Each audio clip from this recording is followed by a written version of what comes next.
네, 오늘 아침 데일리 브리핑에서는 한인민주당협회 스티브 강 회장을 전화로 연결해서 주요 정치적인 이슈들을 민주당 입장에서 해부해보는 시간을 갖겠습니다.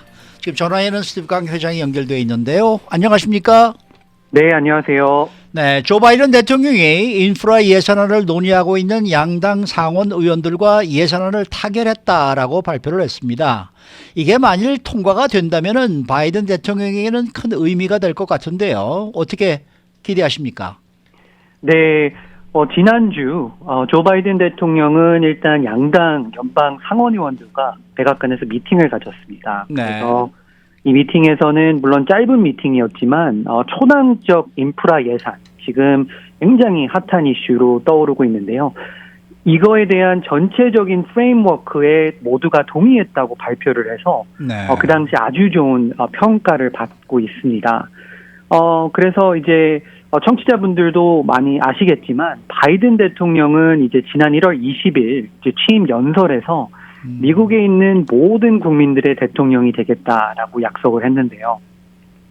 하지만 잘 아시다시피 지금의 워싱턴은 심각한 정치적 분열로 대부분의 법안들이 양당 지지를 받지 못하고 있습니다. 안타깝게도. 네, 그래서 이제 바이든 대통령 입장에서는 이제 양당의 지지를 받고는 싶지만 지금 취임 이후 통과된 주요 법안들을 보면 뭐 경기부양책도 그렇고요. 한쪽 특히 이제 민주당의 연합으로 통과된 법안들이 대부분 있습니다.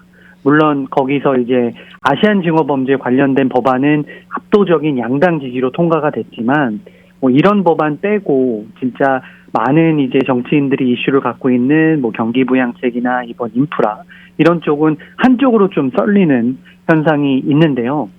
그래서 사실 이번 인프라 법안도 뭐 바이든 대통령의 의지는 나는 이제 한쪽으로 민주당의 지지로 통과도 할 수 있지만 그래도 나는 이제 모든 국민을 대표하는 대통령으로서 이제 공화당의 지도부의 지지를 받고 싶다라는 의지가 컸어요.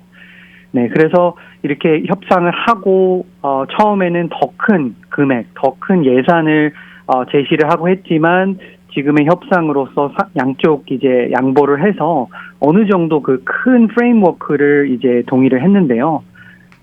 이제 문제는 여러 가지가 있습니다. 일단 제일 큰 문제는 민주당 내에서 우리가 추구하고 우리가 원하는 내용들이 많이 빠졌다라고 해서 더 이상의 협상을 하지 말고 그냥 우리끼리 하자라는 목소리도 높고 또 반대로 또 공화당 쪽에서는 일부 의원들이 이렇게 찬성을 했지만 네. 그래도 우리가 너무 많이 양보를 하는 거 아니냐.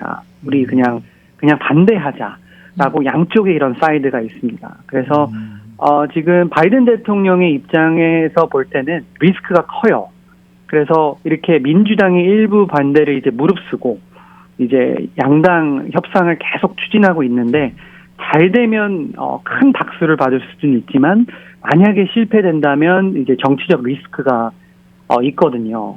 하지만 저는 제가 봤을 때도 이런 양당 협상을 통해서 만약에 이것이 통과가 된다면 정말 앞으로의 조 바이든 대통령의 정책에 더욱 더 큰 힘을 받아서 펼쳐 나갈 수 있다고 볼 수 있습니다. 네.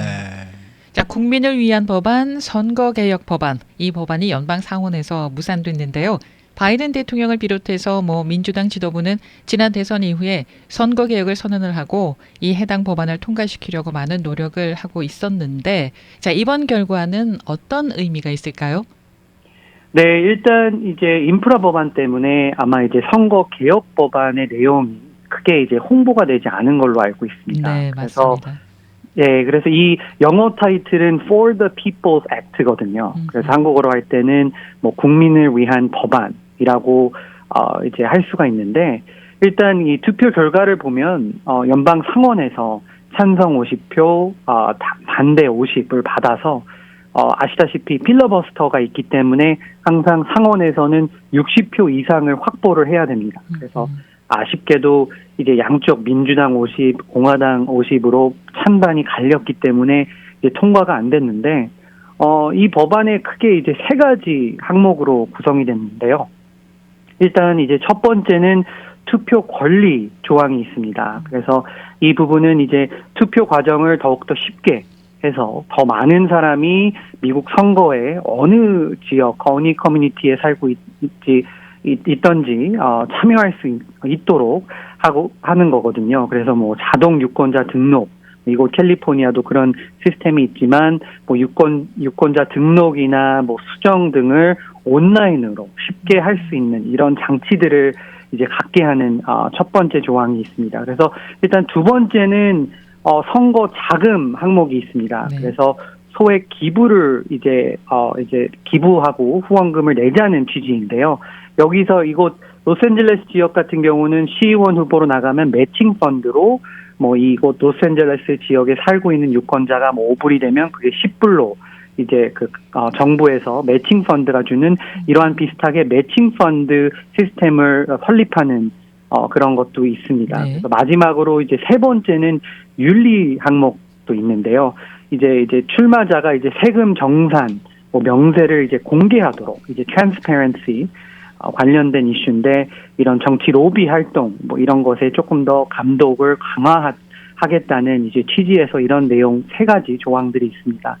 하지만 안타깝게도 계속적인 이제 공화당의 반대가 있었습니다. 물론 지금 인프라 법안도 그렇지만 항상 연방 상원에 오면 공화당의 지도부가 이런 법안들을 적극적으로 반대를 하고 또는 반대로 지금 민주당이 이러한 그 선거 개혁 법안을 추진하는 이유 중 하나가 지금 뭐 텍사스나 조금 더 보수 텃밭 좀 보수 성향이 강한 지역구에서는 그 주의회에서 뭐 그 주지사가 이런 선거 법안을 더욱더 이렇게 마이너리티나 이렇게 소수 인종 커뮤니티가 투표를 좀 힘들게 하는 이런 조항들을 계속 통과를 시키고 있습니다. 네. 그래서 이런 것을 지켜봤을 때는 우리가 이제 미국 전체적으로 이제 선거 개혁 법안을 통해서 모든 미국에 있는 국민들이 쉽게 투표할 수 있는 시스템을 우리가 구축하자라는 취지에서 이렇게 하고 있는데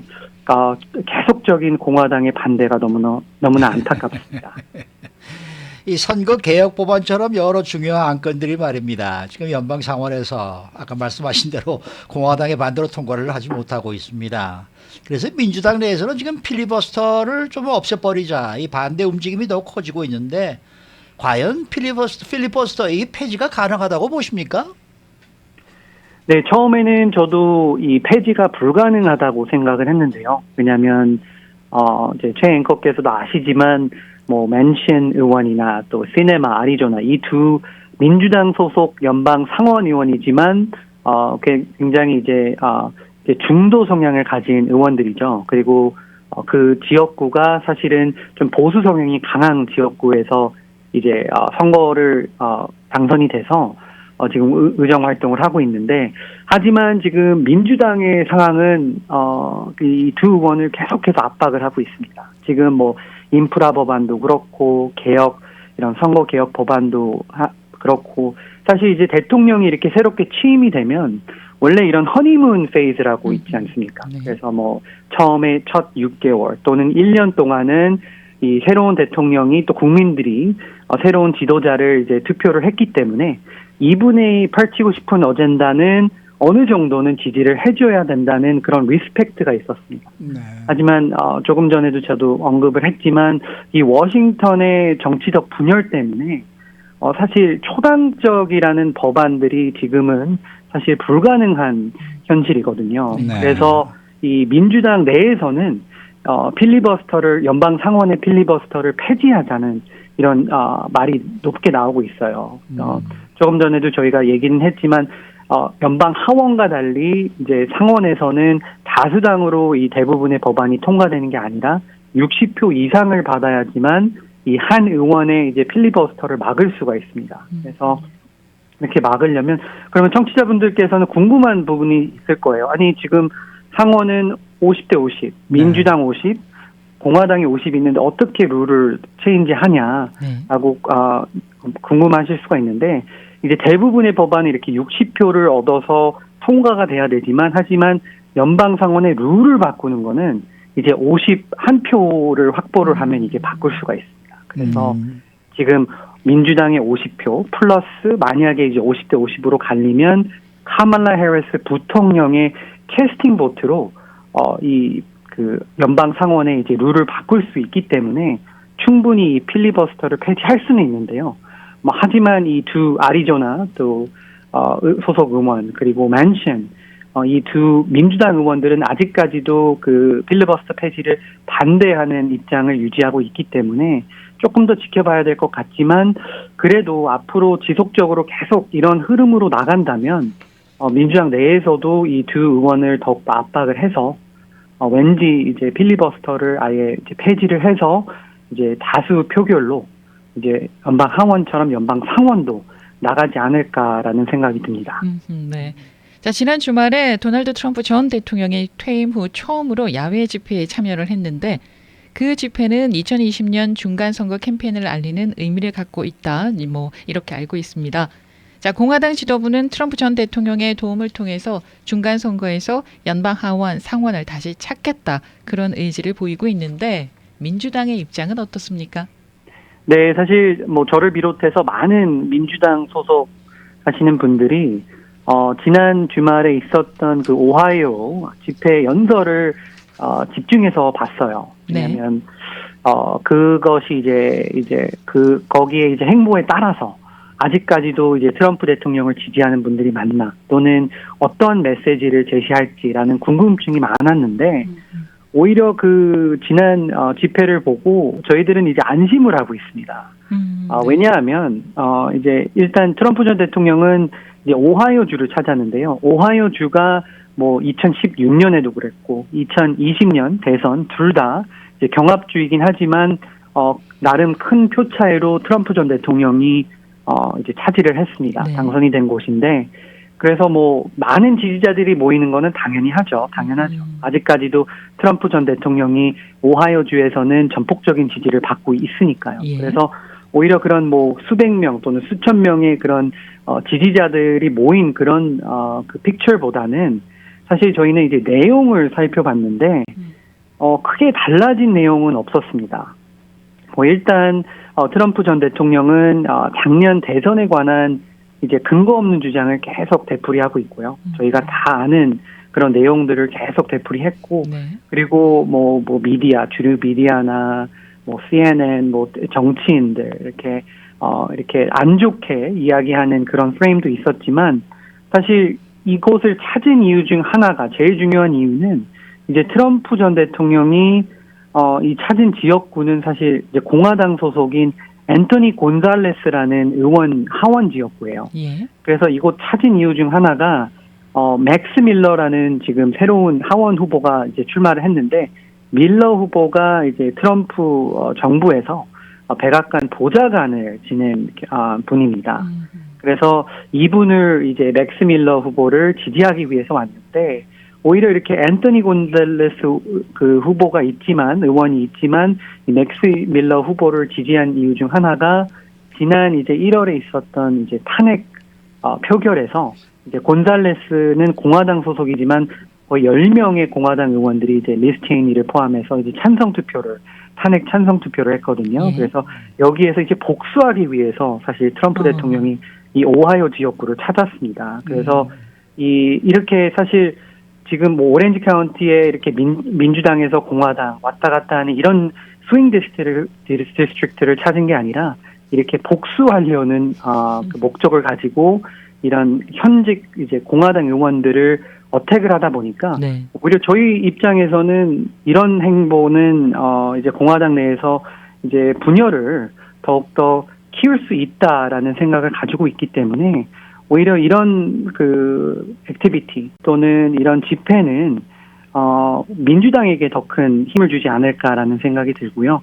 마지막으로는 이제 내년 대선에서는 사실 공화당의 어드밴티지가 큽니다. 현재 이제 민주당이 하원, 상원을 이제 차지하고 있고 또 백악관도 차지하고 있기 때문에 항상 중간 선거에서는 그 반대하는 당이 조금 더 유리한 건 사실인데 네. 이렇게 그 트럼프 전 대통령이 현직 공화당 의원들을 지지하기 위해서 이렇게 행보를 펼치는 것보다는 본인을 반대하는 세력들을 바꾸려고 이렇게 이런 주들을 찾아가서 하면 저희 입장에서는 오히려 그런 시간과 투자 금액 이런 것들이 민주당을 오히려 도울 수 있지 않을까라는 생각이 많이 듭니다. 네.